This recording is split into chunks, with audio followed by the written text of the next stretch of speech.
I saw a beautiful movie last night called Homebound. I'm sure some of you may have seen it. It's really beautiful. And for me, coming to do this course 6 months back was like being homebound and a homecoming of sorts because I'd done the holding space course from the center, and it had left a deep, deep impact on me at a time when it was a very vulnerable space for me. And I guess there was always this yearning to come home, to come back home and be associated. And I remember the chats with Amrita, and there was so much of hesitation, so much of yes, no, yes, no. There was also homecoming to come back to Amrita in that sense because I was supposed to do my ACC with her.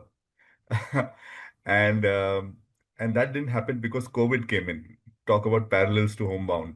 COVID happened, and I backed out, and I went and didn't want to do a virtual course at that point of time. So I think it was destined in some manner that I would be back to doing this course. And one thing that strikes me is that like Leon's book, and we've all read it, and I'm eagerly looking forward to the one on leadership that's going to happen soon. Uh, like good movies and like good books, every time you read them, every time you revisit them, there's a fresh learning. And in many ways, I think as you evolve your own thinking, you start seeing much more deeper meaning in what you've read and what you've seen. So I think that's my relationship with the book and my relationship with any piece of art. I think it's just a mirror of your own evolution, and I can see some parts of that evolution happening in me. And like we said, mastery is a journey, and there's such a long way to go. Um, I see, for instance, if I were to really pick up three key shifts that I see in myself, is the one that I'm really, really happy and grateful for is the journey from the head to the heart. Um, yeah, I've asked some very silly questions in these classes to say, but how do we know and what do we do? And you just feel it. And I think the power of those peer coaching sessions and going really deep and having those heartfelt conversations is magical.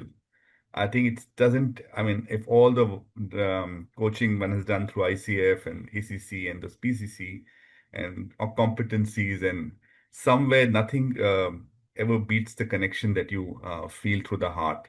So I always sort of, for me, deep coaching is deep connect at a level. If you find that deep connect, everything falls into place.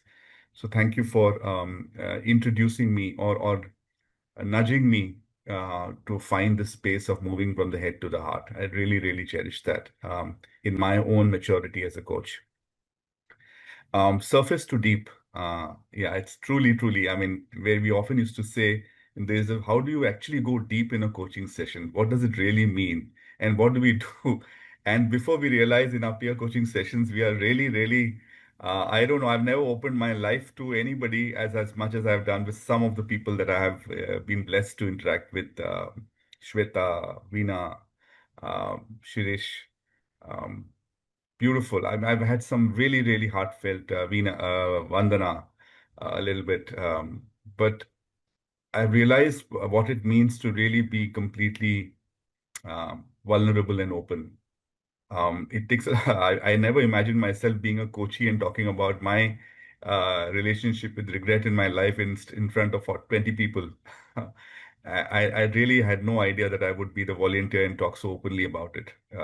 I've been a person who've always been very closed in all my life, and I just find so much of liberation in being open to the world.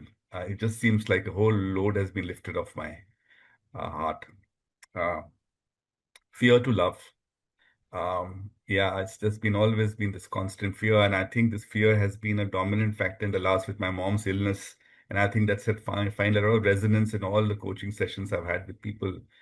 But while I'm battling that, I think there's also a lot of love for where I am and love for the fact that there's so much goodwill coming with me, love for all these blessings and the positive vibes that I feel when I come for these sessions. So no wonder all of us are going to have these very blank slots, 9 to 11 blank slot every Saturday, every Tuesday. Is going to be hard to fill, I must say. So I think those are some of the shifts that I see in my own being happening, and this is just the beginning. I know. I mean, there's so much more to um, deepen and unravel.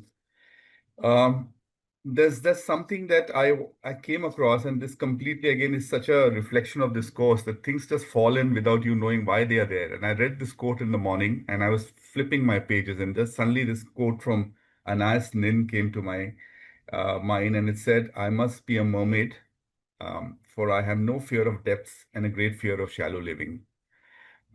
And I just it just seemed to sum up. I couldn't have found better words to capture what the transition that I have was going through myself. Everything seems to be so much about finding the deep passage inside yourself. Thank you, Leon. Thank you, Amrita. Thank you, Kate. She's not here. Thank you, Monica. Thank you, all my lovely cohort members. Many of you I know I missed meeting. And I used to always say, oh, I want to be coached by this one. I want to talk to this one. I know a lot of these people are not coached, but I'm sure the opportunity will present itself when it has to.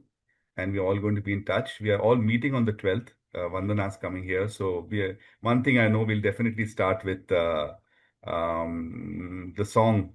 Uh, I suddenly she's disappeared. Oh, Aditi. Aditi is going to sing for us for sure. We at least they definitely know how we are going to start. And thank you so much. Really, really from the bottom of my heart.